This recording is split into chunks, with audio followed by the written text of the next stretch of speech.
Good evening, folks. Dustin Zarni here, Democratic Elections Commissioner for Onondaga County. Welcome to Commissioner in a Car. Today is Tuesday.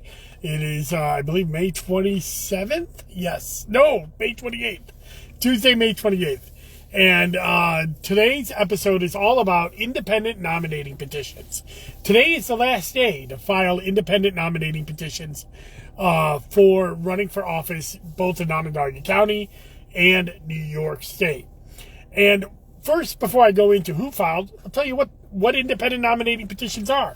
If a candidate does not want to run on a third party line, that means, does not want to run on a major party line, Democrat, Republican, Conservative, or Working Families, or wants to have a second line in addition to one of those major party lines, they can do what's called independent nominating petitions.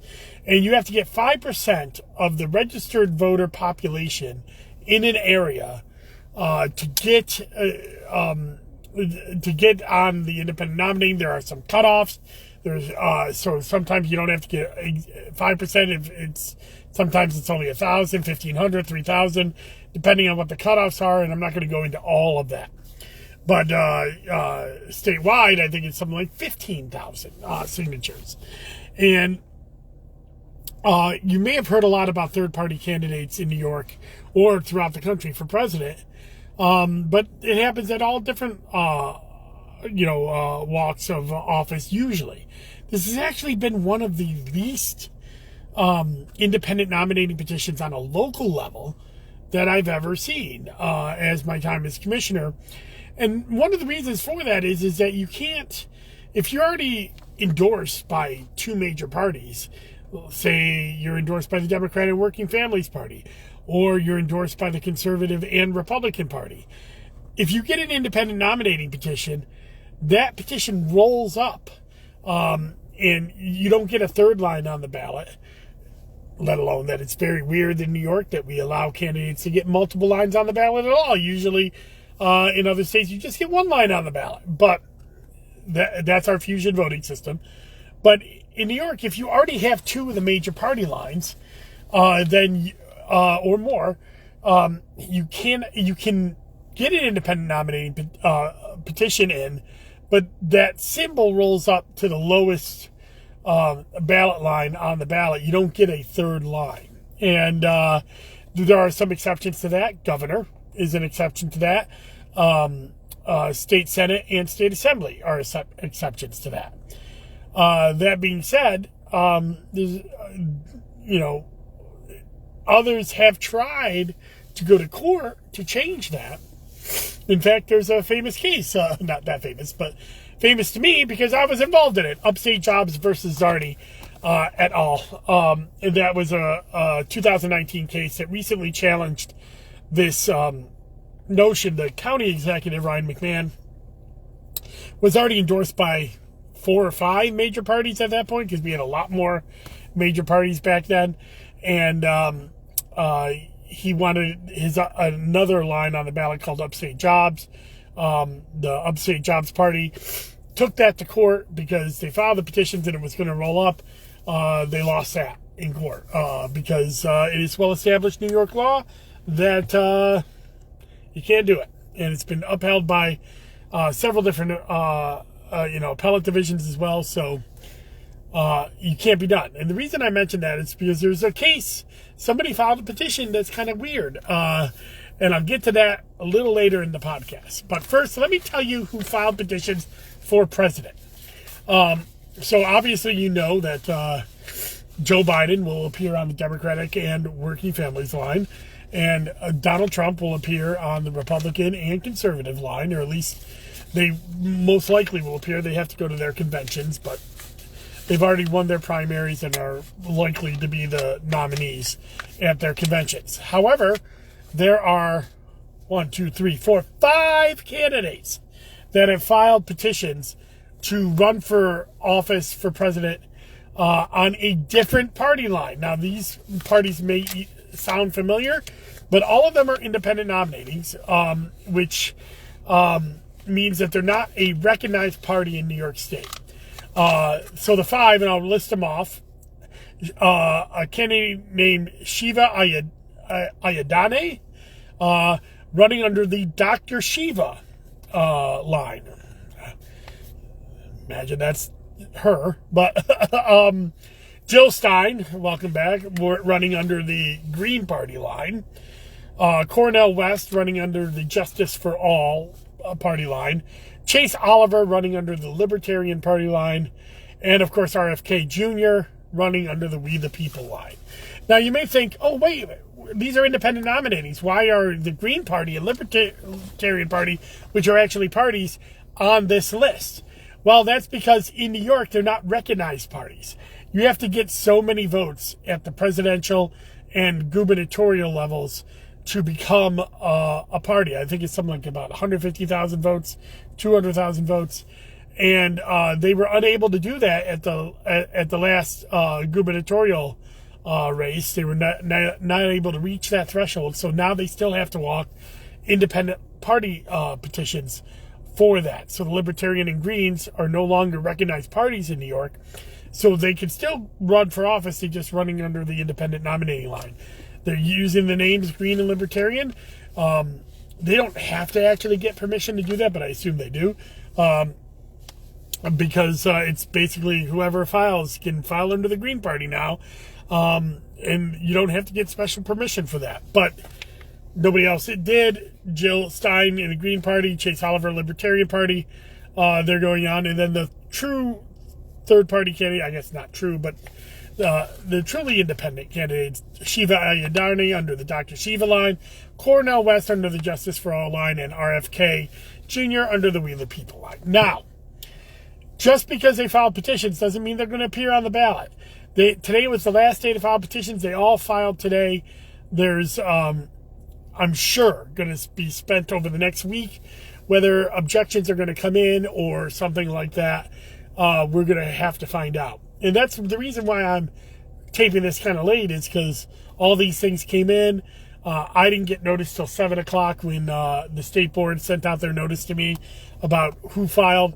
And I was actually out in Skinny Atlas attending a community forum, and I just got back. So that's why I'm doing this at 9:30 at night instead of my normal 5:30 after work thing.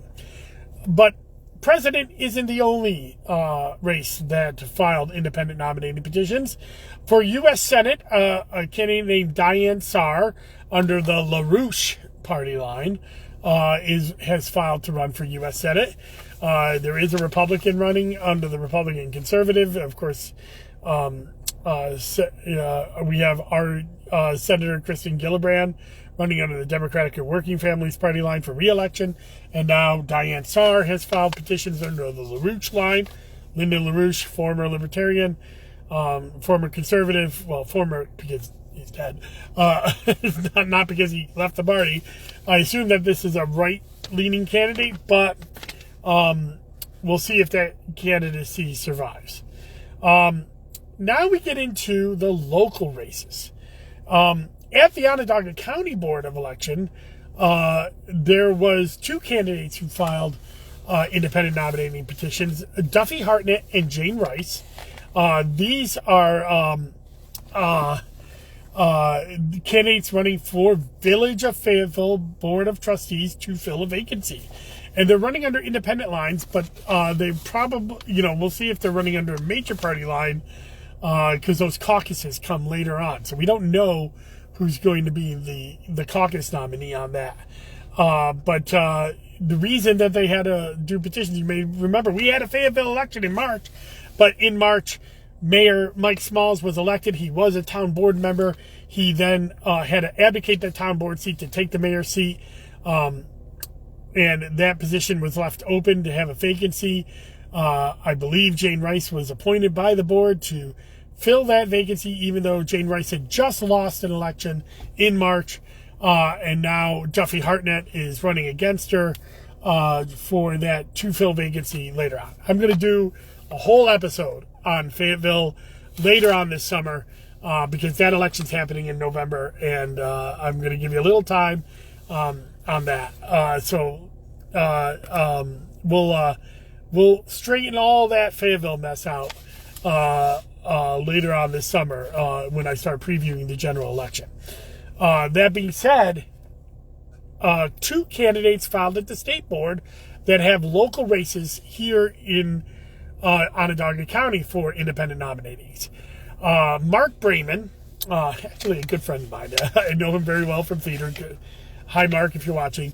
He's running as a Libertarian candidate for Assembly District 127 against Al Sturpey.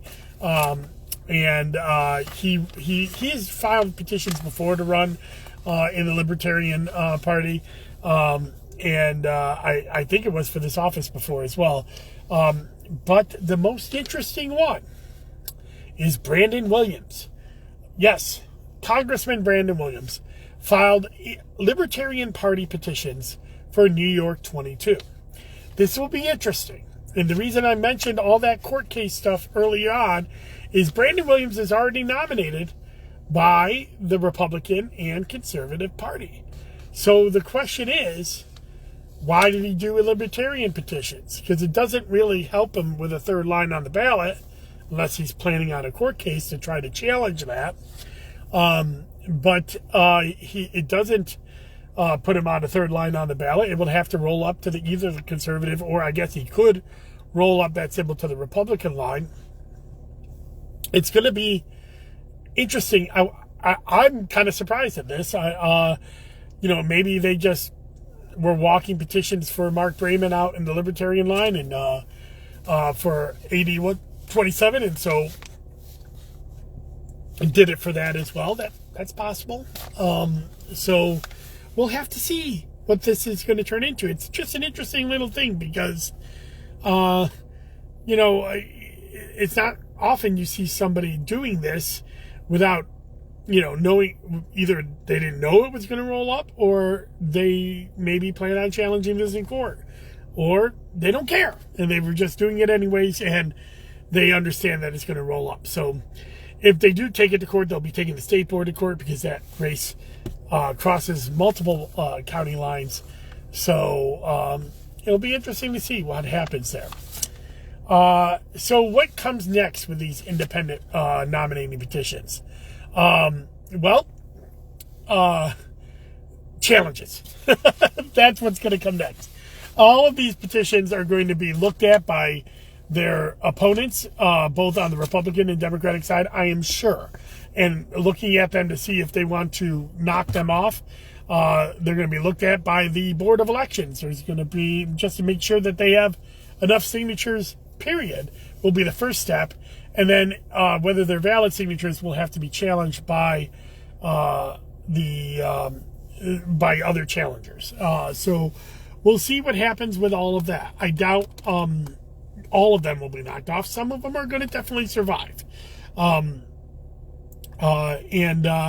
So some of these candidates will survive. Well, next week's Commissioner in a Car, I'll give an update on who's being challenged and what's the status of those challenges. Because we'll be a week away, so we'll at least know whether general objections will be challenged. This is Tuesday. They're going to have to file their general objections by Friday. And if they file their general objections by Friday, then by next Thursday, they will have to file specific objections. So next Tuesday, we'll kind of know where the which races are at least being challenged on the general level. But we won't know whether specifics come in until the final Thursday. So it's going to take a couple weeks, maybe 3 weeks, 4 weeks. And remember, all of these are about the general election. So they got time to figure this out. They do not have to rule on this right away. It's not affecting the June primary ballots at all. So they have time to go through the court process on all of these. So this is going to take about a month or so before we absolutely know who's on the ballot. But these are the people who filed. And again, I'll go through it. For president, Shiva Ayadane for the Dr. Shiva Party. Jill Stein for the Green Party. Cornel West for Justice for All. Chase Oliver for the Libertarian Party. RFK Jr. for We the People. That's for president. For Senate, Diane Sarr, the LaRouche Party. For Congress in New York 22, Brandon Williams for the Libertarian Party. And in AD 127, Mark Brayman for the Libertarian Party. So that's the independent nominating petitions, and that's what's going on. My good friend David, he's home from work, and so he's hit me with questions, and he, I think I answered most of these, but he has my thoughts on the Celtics. Those of you who've been following me on social media, you know my beloved Celtics are going to the NBA Finals. It's been actually kind of a special run because my son Grant has been watching the games with me at Tully's. My friend David has watched the games with me at Tully's a couple of times. But look, sports are great because it brings people together. And if you enjoy sports and you enjoy basketball, I think it's been a fun NBA playoff so far. Looks like we're probably going to be playing Dallas Mavericks. But I actually was hoping we were going to play the Knicks before they got knocked out of the playoffs. But, Boston Celtics, I've been a fan of them since 1979. And I was 7 years old, and I've stuck with them, and I love them. And I want them to win their 18th banner. But we got to wait 9 days until June 6th. So you won't hear me talking about it too much between now and then. So that's all I got for Commissioner in a Car. My what do I got going on this week? Well, on Friday I'll have Zoom and Zarni with Ian Phillips, who's running for AD 126. On this weekend, you hear my dogs going off. Sorry, they're going crazy about something out there. But this weekend, weekly wonk. My weekly wonk this last weekend was the town of Lysander, and I looked at how they have a 2-fill vacancy town board race going on, and then weekly wonk this weekend is the Village of Liverpool, because they have a proposition on the ballot about moving their elections to November. So we'll be talking about that in the weekly wonk this weekend. Always go to DustinZarni.com and you can like and subscribe. Give your email. Never have to pay anything.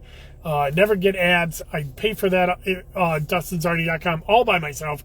Maintain it all by myself because it is part of my public outreach for Onondaga County as your elections commissioner, or one of your elections commissioners. Thank you very much.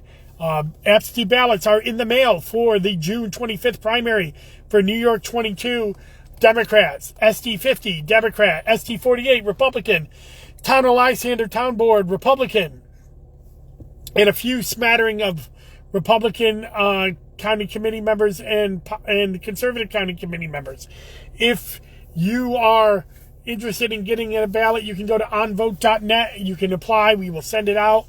You have plenty of time to do so, but don't wait. The quicker you get it, the quicker we will get it out to you. That's all we got here, Commissioner in the Car. Thank you very much, and enjoy the rest of your night. Bye-bye.